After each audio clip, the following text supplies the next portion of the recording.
Il nubifragio ha messo in ginocchio la città. A Santa Croce ci dicono l'allagamento delle case si poteva evitare.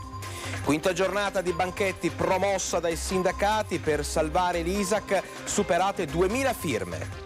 La morte del trentenne ucciso da un'esplosione a Stoccaredo lascia l'intera comunità sotto shock. Dopo mesi di stop torna in azione il ladro ninja, il sindaco di Mussolente ci dice alle ore contate. In scooter contro un trattore, ferito a Bressanvido un 26enne è stato portato in ospedale. La pista ciclabile bloccata l'anno scorso da una frana a Primolano non sarà più riaperta. Anziani e bambini festeggiano insieme nella seconda edizione delle Olimpiadi della terza età. Il Bassano, in cerca di un pass per continuare il sogno Serie D, va a Tamai. Festival del teatro di strada nell'Alta Padovana, a luglio arriveranno marionette e burattini da tutto il mondo. Un cordiale buonasera a tutti voi telespettatori, ben ritrovati all'appuntamento con l'informazione di TG Bassano. In apertura parliamo dei danni e dei disagi causati dal maltempo, dalla bomba d'acqua che si è abbattuta sul Bassanese.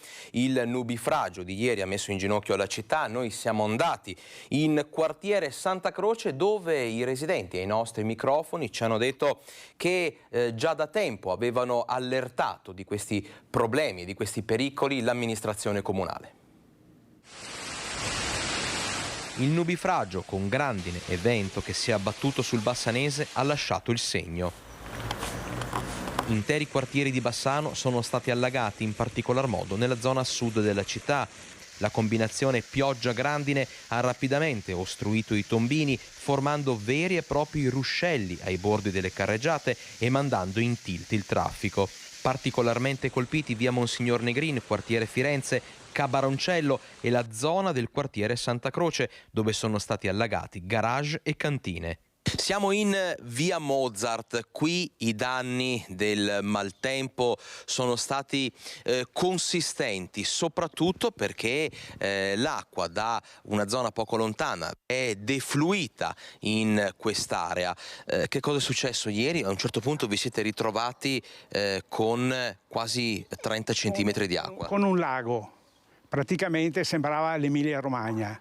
Qui il problema è legato ai tombini ostruiti dai rami, dai detriti, dei cipressi o addirittura completamente asfaltati, impedendo così all'acqua di scaricarsi nella falda, dirottandola proprio in via Mozart a causa di una pendenza del terreno. Eravamo fuori con scope, con rastrelli, eccetera, a cercare di liberare i tombini da tutto il materiale che defluiva dal viale dei cipressi. È un problema che avevamo fatto presente anche all'amministrazione comunale qualche anno fa, che succedeva questo particolare. Non si è mosso niente ed è opportuno che qualcuno intervenga, che l'amministrazione comunale, che è stata richiamata ancora qualche anno fa, si dia da fare. Quando hanno asfaltato il piazzale c'era anche uno del comune dell'ufficio tecnico.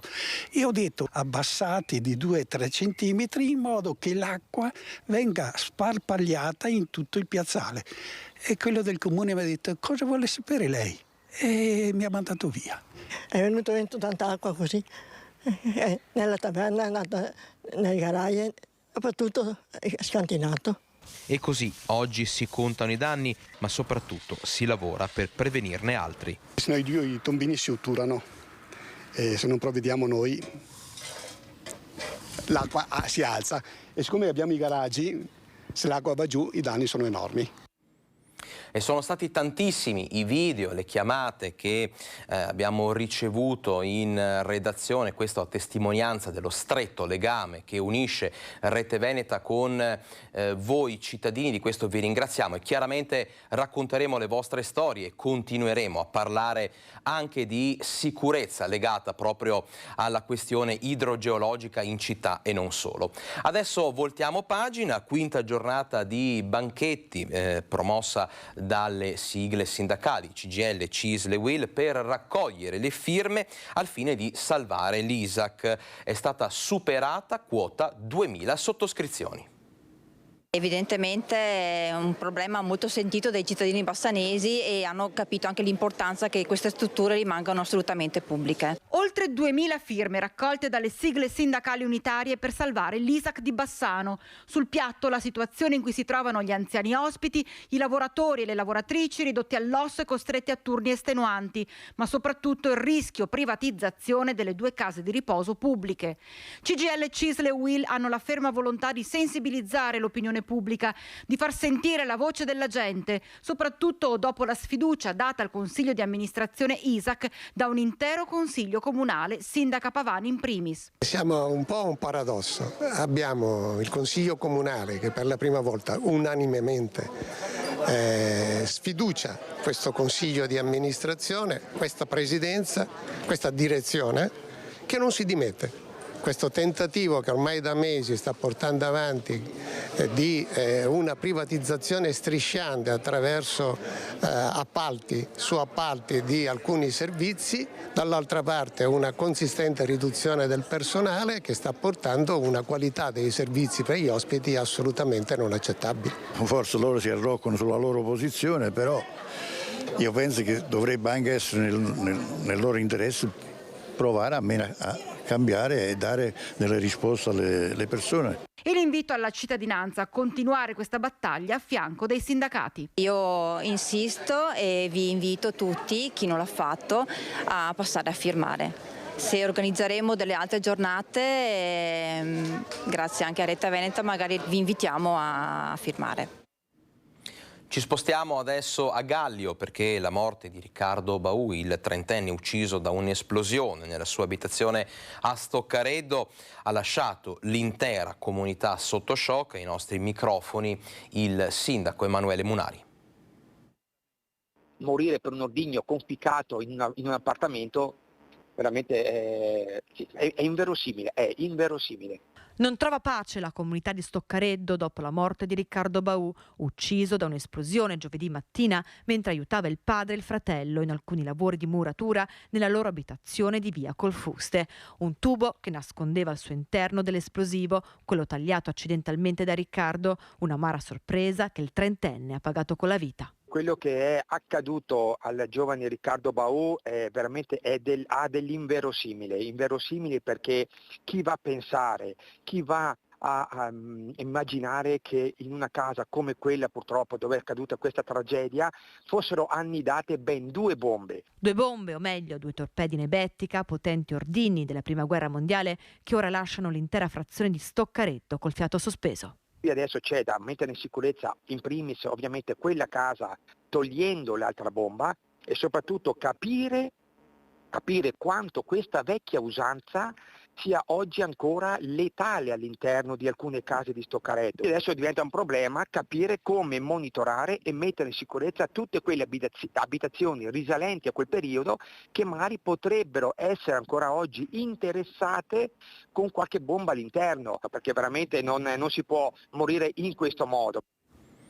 È una tragedia questa che riapre un capitolo delicato per tutto l'altopiano, quello dei residui bellici. Noi abbiamo parlato con un esperto di materiale bellico utilizzato durante la Prima Guerra Mondiale. È stato usato come materiale di riciclo per armare il muro e quindi creare un cemento armato. In verità non si erano accorti che era un tubo esplosivo e carico per di più. È stato un tubo esplosivo ad uccidere il trentenne Riccardo Baù, un ordigno carico nascosto tra le mura della sua abitazione a Stoccareddo, una vera e propria arma bellica, una torpede Nebettica, un tubo sottile contenente un'alta quantità di esplosivo utilizzato durante la Prima Guerra Mondiale per rompere i reticolati nemici. Era un ordigno che veniva lanciato tramite una specie di mortaio e veniva lanciato sotto i reticolati nemici per riuscire a fare un varco tra i reticolati. Era un tubo con una miccia, aveva 2 cariche, posteriormente una carica di polvere nera che creava lo slancio e davanti aveva una carica di esplosivo eco, che è un derivato della polvere nera, che creava l'esplosione vera e propria. Un ordigno dormiente ormai da più di 100 anni, una disattenzione fatale che riapre ancora una volta un capitolo delicato in tutto il territorio dell'altopiano. Pericolose bombe confuse per semplici tubazioni che nel tempo sarebbero state utilizzate per armare i muri delle abitazioni. Lo scopo della nostra associazione è proprio di mettere in guardia le persone dagli ordigni che purtroppo ancora oggi si trovano dove è passato il conflitto, e mettere in guardia anche da quegli ordigni che sembrano dei tubi, quindi dei semplici oggetti che in verità sono molto insidiosi. Quindi in caso di dubbio mai prendere le cose con leggerezza, bensì rivolgersi alle autorità competenti. E dopo mesi di stop è tornato in azione il ladro ninja a Mussolente. Noi abbiamo sentito il sindaco che invita i cittadini a allertare immediatamente le forze dell'ordine.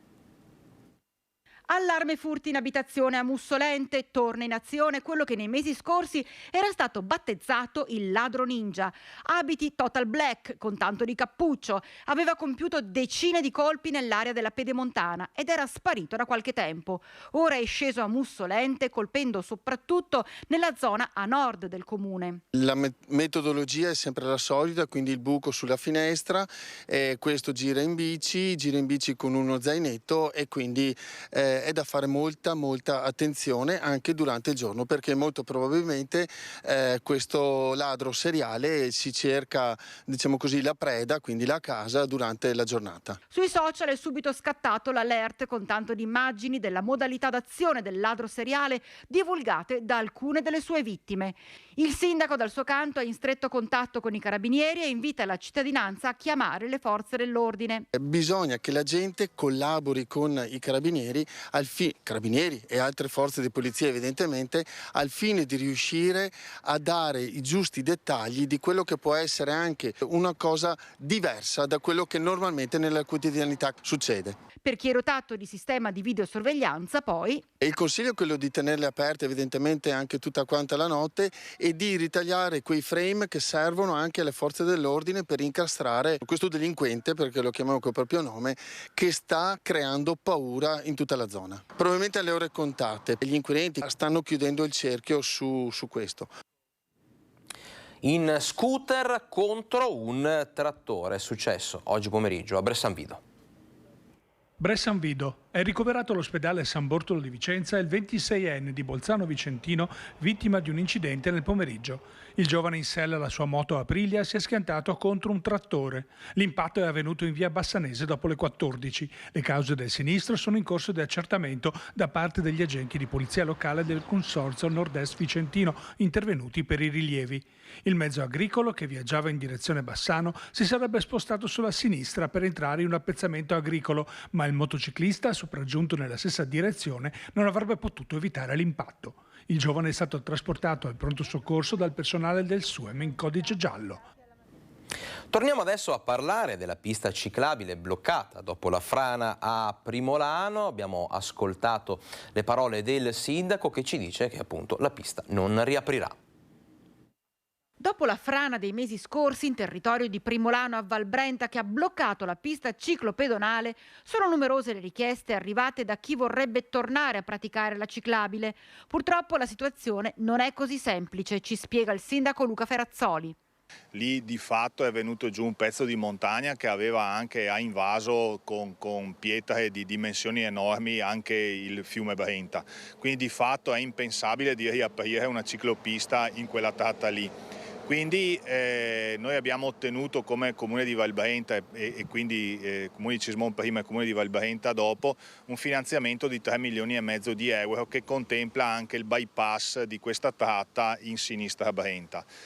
Ovviamente nel nostro territorio i premi non mancano mai, nel senso che nel frattempo sono state adottate tutta una serie di nuove normative sul rischio idraulico, ma d'altronde vediamo cosa è successo in Emilia-Romagna e quindi la progettazione lungo i fiumi diventa particolarmente complicata. Su questo stiamo lavorando, nel senso di trovare le soluzioni che siano utili ai ciclisti, ma col tempo li mettano in sicurezza e siano rispettose delle norme vigenti e nuove. Quindi questo ha provocato dei rallentamenti. Non dimentichiamo insomma che con questi 3,5 milioni vi era anche la previsione di un ponte sul covolo di Bottistone per raggiungerlo a piedi, ma soprattutto un intervento per bypassare l'Oliero. Un bypass del ponte di Oliero per le norme idrauliche è difficilmente realizzabile, quindi siamo orientati a ritornare insieme alla provincia a ridiscutere sulla possibilità di dare una manutenzione ordinaria che consenta l'affiancamento di una passerella al ponte di Oliero esistente. Noi su questo stiamo spingendo anche perché abbiamo la capacità finanziaria per farlo, ma questa ci viene un po' preclusa per le nuove normative che vanno assolutamente rispettate, ma dobbiamo farlo insieme trovando delle soluzioni condivise. A 9 spazio ai sapori di 3 regioni e alla mostra dei reperti storici. 3 cucine venete, emiliane e abruzzese si incontrano nel nome dell'alpinità e dell'amicizia in occasione della 5ª edizione della Festa dei Popoli promossa dai gruppi alpini e donatori di sangue di Nove. 3 giorni nel parco di Via Parini in cui le locali Penne Nere, gli amici di Mappello in provincia di Pescara e di Langhirano in provincia di Parma si sfideranno a suon di manicaretti preparati da 3 squadre di cuochi e appassionati di cucina. Ma non è tutto, perché nel salone principale della sede alpini e donatori si potrà ammirare sino a domenica sera la mostra di reperti storici sulla Grande Guerra curata dall'Associazione Ricercatori e Amici della Storia di Marostica. Da 9 a Cartigliano, dove si sono disputate le Olimpiadi della terza età. Cartigliano ha ospitato la 2ª edizione delle Olimpiadi della terza età, a cui hanno partecipato gli ospiti della Casa di Riposo, un evento di sport e divertimento che ha coinvolto anche i bambini delle scuole. Giornata importantissima per la vita di un paese. Infatti a confronto vedremo le 2 generazioni, bambini che accolgono gli anziani a queste Olimpiadi che si svolgono qui oggi, proprio dove gli atleti sono loro, gli anziani della nostra Casa di Riposo. Anziani che si sono cimentati in giochi ed esercizi col supporto dei bambini che hanno fatto il tifo per i nonni di Cartigliano. Anche oggi, come l'anno scorso, presenteremo questa edizione delle Olimpiadi della terza età con i nostri giochi che gli anziani hanno potuto sperimentare per 9 mesi, da settembre a oggi. Una bellissima iniziativa realizzata dalla Casa di Riposo di Cartigliano in collaborazione con l'amministrazione comunale per valorizzare la nostra comunità, mettere assieme gli anziani assieme ai giovani, un ottimo connubio per far sentire che siamo un tutt'uno. Sport e socialità, giovani e anziani, passato, presente e futuro, insieme per far vincere al senso di comunità la medaglia d'oro. Adesso lo sport con il Bassano che va a giocare in casa del Tamai per coltivare il sogno Serie D. Atto secondo del primo turno degli spareggi nazionali per la Serie D. Il Bassano, dopo la confortante vittoria al Mercante griffata Pellizzer, va a Tamai per continuare a vivere da protagonista il sogno chiamato Serie D. Un sogno che è praticamente già realtà grazie alla fusione con il Cartigliano, ma conquistare la D sul campo sarebbe tutt'altra cosa e avrebbe ripercussioni importanti anche per le 2 società, Cartigliano appunto ed Eurocassola, che hanno dato vita alla maxi fusione. Il Tamai dovrà provare a imporsi con 2 reti di vantaggio, ben sapendo che i gol in trasferta valgono doppio. Chi vincerà nel turno decisivo per la promozione in Serie D dovrà affrontare quasi sicuramente gli emiliani del Progresso. Intanto a San Pietro di Rosà è festa grande per il 2º Memorial Giulio Piotto, con quasi 200 bambini a giocare e divertirsi sull'erba dello stadio Bizzotto. Siamo molto felici di vedere questi bambini giocare ancora e ci rallegra, perché poi noi siamo qui per questo, loro sono il nostro futuro e quindi ne siamo molto contenti. Siamo contentissimi di vedere questi ragazzi al campo che si divertono con tantissimi genitori, una giornata bellissima, il tempo ci ha aiutato, siamo molto felici. E adesso spazio ad altre brevi notizie del territorio.